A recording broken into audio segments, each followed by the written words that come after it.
سلام به همه دوستان و همراهان عزیز چنل نظم. امیدوارم لحظه لحظه زندگیتون غرق در آرامش باشید و دلتون از غم و غصه و استرس و نگرانی خالی باشه و این رو یاد بگیریم به جای غر زدن، به جای لعنت فرستادن به تاریکی شمعی روشن بکنیم.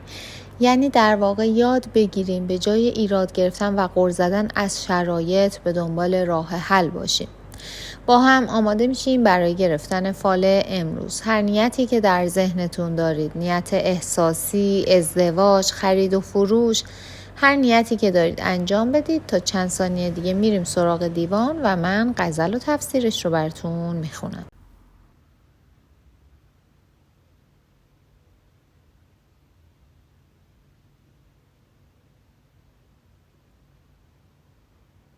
خب دوستان، اگر نیتاتون رو انجام دادیم با هم ببینیم حافظ امروز چطور ما راهنمایی میکنن.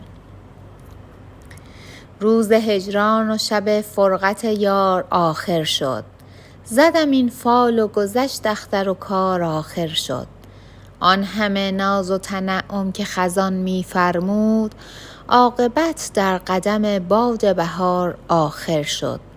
شکر ایزد که به اقبال کله گوشه گل، نخوت باد دی و شوکت خار آخر شد. صبح امید که بود معتکف پرده غیب، گو برون آی که کار شب تار آخر شد. آن پریشانی شبهای دراز و غم دل، همه در سایه گیسوی نگار آخر شد. باورم نیست ز بدعهدی ایام هنوز، قصه غصه که در دولت یار آخر شد. ساقیا لطف نمودی قدحت پر می باد، که به تدبیر تو تشویش خمار آخر شد. در شمار ارچه نیاورد کسی حافظ را، شکر کان محنت بی حد و شمار آخر شد. خب دوستان، بعد بگم این غزل رو حافظ با یک حال خوش از اینکه روزهای سخت و جنگ و در واقع فرار ابو اسحاق به پایان رسیده و شیراز رو به تصرف خودش در آورده سروده شده و این فال حافظ دلالت بر تموم شدن سختی ها و غم ها داره و در واقع میگه باد بهاری وزیده میشه و جای سرما و باد زمستون رو میگیره. اما در تفسیر این غزل حافظ به شما نوید شادی رو میده. سختی هاتون تموم میشه و به زودی درهای موفقیت و کامیابی به روی شما باز میشه، اما باید مراقب درهای موفقیت باشید که از فرصتهای پیش اومده نهایت استفاده رو ببرید و هدفتون رو فراموش نکنید. خودتون رو به کارهای بیهوده، به کارهایی که فقط وقت شما رو میگیره مشغول نکنید و این رو هم بدونید که بیشک هنر استفاده کردن از فرصتها هنری هست که هر کسی اون رو نداره و باید به این مسئله فکر بکنید و از این مورد هم نهایت بهره رو ببرید. سختی های زیادی کشیدید، اما بدونید روزهای غم و اندوه شما پایان پیدا میکنه و خورشید بخت و اقبالتون طلوع میکنه. صبر و بردباری کلید و رمز موفقیت شما هست. کسانی که به شما فخر فروشی میکردن ناتوان میشن و بالاخره موفقیت شما رو هم میبینن.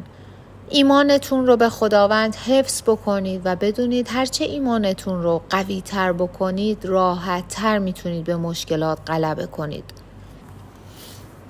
در مورد نیتی که دارید، در مورد هدفی که در سرتون هست، حافظ میگه این نیت خیلی عالی هست، نیت خوب و مبارکی هست، اما بدونید هر نیتی عواملی رو طلب میکنه که شما باید متوجه اون عوامل باشید، مثل سرعت، دقت، تلاش، اراده، شرایط، زمان. همه اینها رو باید مد نظر داشته باشید، اما در نهایت فال شما و نیت شما نیت خوبی هست، اما از مواردی که گفته شد نباید غافل بشید. دوستانی که نیت کاری داشتن به زودی خبر خوشی بهتون میرسه. ملاقات یا درخواست همکاری یا ترفیع درجه‌ای خواهید داشت که در زندگی شما تأثیرات مثبت و مؤثری داره. جای نگرانی برای شما نیست و شما میتونید با دقت و علاقه به کارتون ادامه بدید. حافظ میگه مشکلات، رنج‌ها و سختی‌های شما رو به پایان هست. حافظ بهتون توصیه میکنه هر چقدر میتونید مراقب پدر و مادرتون باشید، بهشون احترام بذارید، ازشون مراقبت بکنید، براشون وقت بذارید که به شدت به محبت شما احتیاج دارن. در این بین یکی از اقوام شما نیاز مالی داره که اگر میشناسید این شخص رو و از نیازش اطلاع دارید بهتره بهش کمک بکنید. دوستانی که نیت فرزند داشتن، حافظ میگه احساس میکنید گم شده‌ای دارید، احساس میکنید نیاز شدیدی به فرزند دارید و در واقع خلأ فرزند رو در زندگیتون احساس میکنید. این مسائل برای شما قابل حل هست. نگران نباشید اگر توی این زمینه مشکلی براتون پیش اومده، به زودی این مشکلات هم برای شما مرتفع میشه و رنگ و بوی خوبی زندگیتون خواهد گرفت. در واقع نیت فرزند برای شما قابل اجرا هست و براتون اتفاق خواهد افتاد.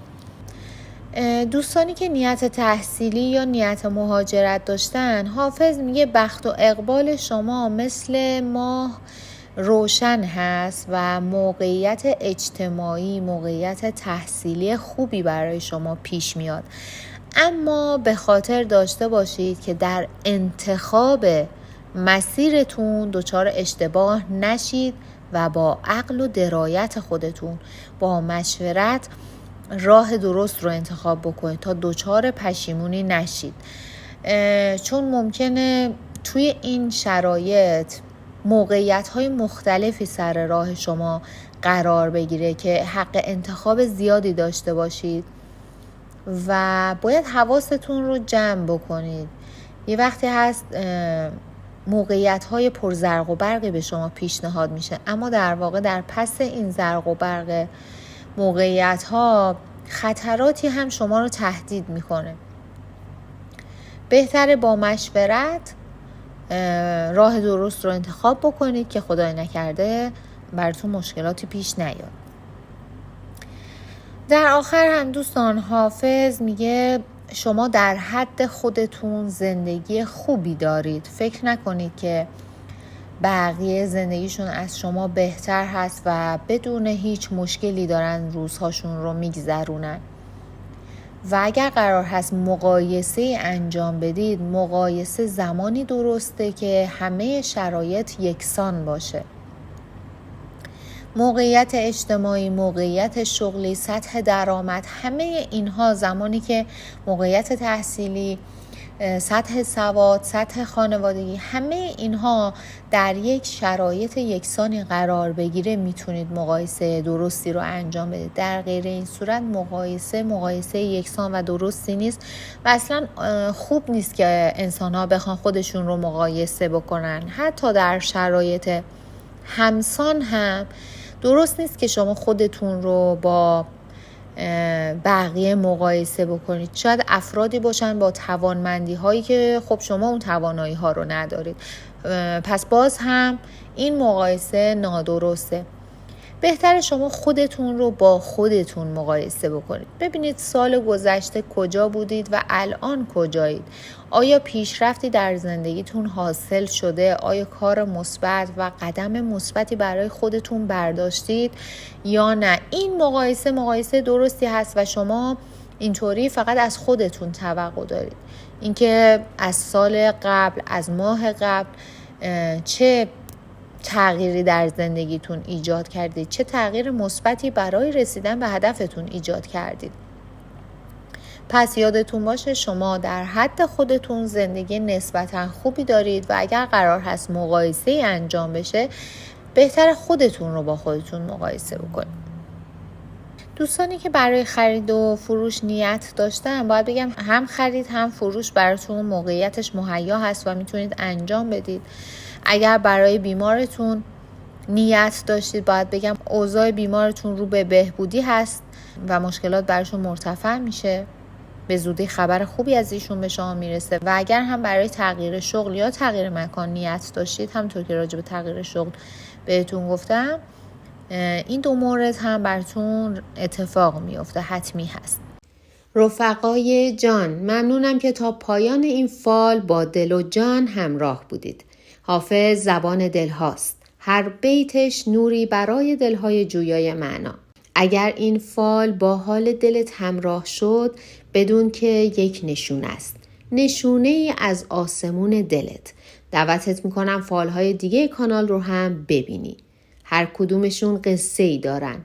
پیامی، نوری، یا شاید پاسخی که مدت هاست دنبالش بودی. فراموش نکن تو لایق آرامشی که حافظ همیشه در غزلهاش ازش صحبت میکنه. تا دیدار بعد، با دلی سبک، نیتی روشن و امیدی در دل، بدرود.